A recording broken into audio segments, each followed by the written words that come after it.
farko zan miƙa godiya ga lokacin masoyana na duniya gaba ɗaya.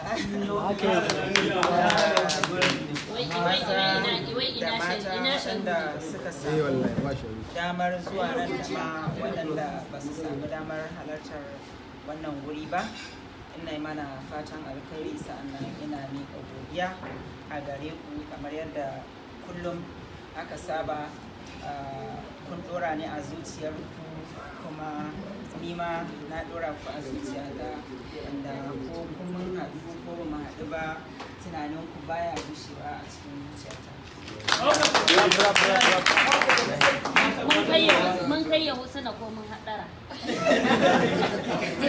Ina tambaya.